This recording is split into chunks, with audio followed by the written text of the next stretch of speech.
Guys and girls, I'm going to try and do one funny video every couple of days because, we all need a good laugh. And there's not a lot of comedy in the EV sector. It's just not that kind of thing, is it? Now, apparently, a worker or former worker at Tesla says a Tesla robot knocked him out, as in punched him right in the face. He's now suing Tesla for 51 million US dollars. Honestly, I'd be happy to take 10 punches from a robot for 51 million US dollars. YouTube's new algorithm means that you're often not getting all of our videos in your feed. There's 7,500. I'm pretty sure you're probably not seeing a lot of them. In the description, there is a link to our newsletter. Click on that and you can get an update every day of all the latest news in the electric car industry. Hello, my friends. Welcome to the channel. I'm Sam Evans. You're watching the Electric Viking. And clearly the robot's already turning against us. Have you seen iRobot? Remember the movie iRobot? Yeah.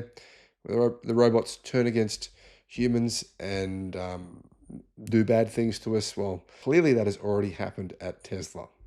An accident at Tesla's Fremont factory has led to a $51 million lawsuit, with one employee saying he was left with grievous injuries and millions of dollars in medical bills after being struck by a Tesla bot. The case is interesting. And, well, here's what some critics are saying. This raises questions, not just about workplace safety, but also about the role of automation in high-pressure manufacturing environments. Now, personally, I question the multi-million-dollar bill he claims he has from being hit by a Tesla robot. But yeah, who knows? Who knows? Maybe he saw the most expensive specialist in the world.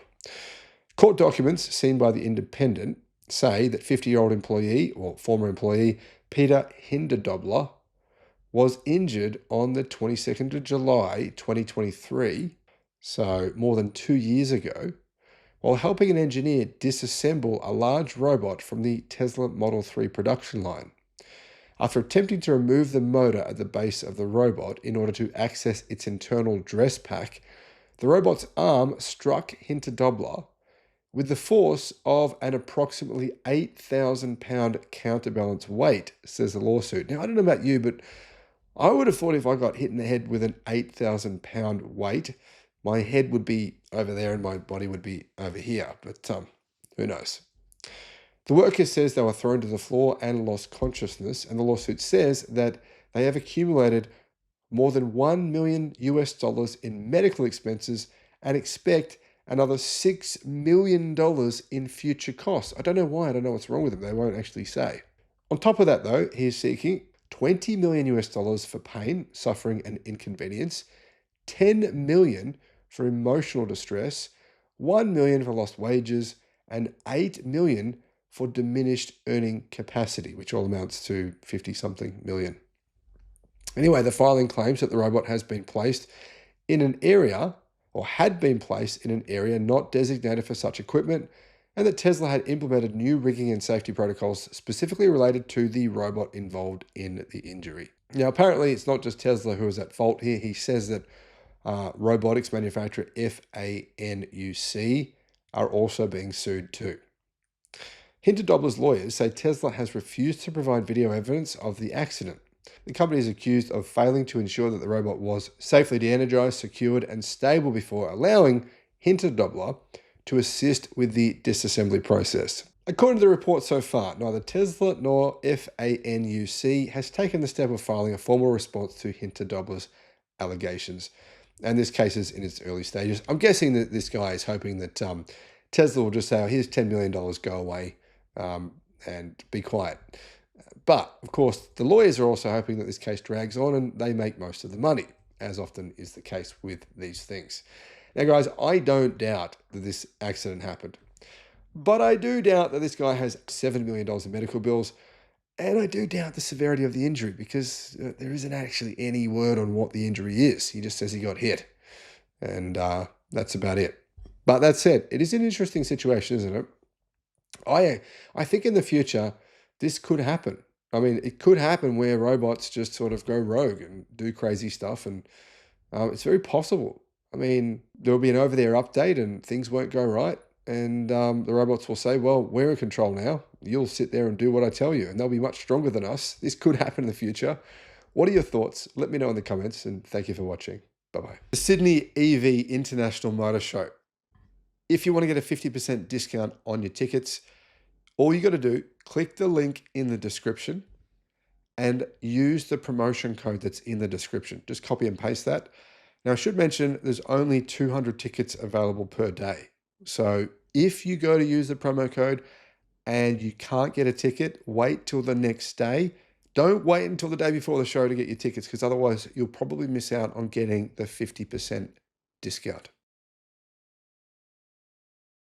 The US and China are involved in a trade war. This is very serious and will have massive consequences on the economy of China and the economy of America. But China has an ace up its sleeve. And I was there recently, only a matter of days ago, and I can see what they're doing. Honestly, if you're based in the United States, you need to go to China. You need to see what they're actually doing and how they are preparing to really take over a lot of America's GDP when it comes to manufacturing. Hello, my friends. Welcome to the channel. I'm Sam Evans. You're watching the Electric Viking. Great to have you with us. Now, guys, I wouldn't say that I'm personally a huge proponent of China. I mean, there's some things I like about it. There's some things I don't like, just like any other country. But that said, some people say that I'm on the payroll of the Chinese government, which is kind of hilarious. I'd love to know how I actually can get on that payroll. Not really. China's secret weapon in the trade war is an army of factory robots, powered by artificial intelligence that have revolutionized manufacturing. Factories are being automated across China at an incredible pace. And you know what? Some factories don't even have the lights on because there's no human beings working in them. It's just robots. With engineers and electricians tending to fleets of robots, these operations are bringing down the cost of manufacturing enormously. But at the same time, they're actually improving quality. When humans aren't involved, things actually can get done a little better. As a result, the price of many Chinese exports, the driver of the country's economy, is remaining extremely competitive, even as Donald Trump has erected a high wall of tariffs. China is also facing new trade barriers by the European Union and developing countries ranging from Brazil, India, Turkey, and Thailand. Factories are now more automated in China than in the United States, Germany, or Japan, and in some cases, much more automated. China has more factory robots for every 10,000 manufacturing workers than any other country except South Korea or Singapore, which obviously have relatively low population numbers.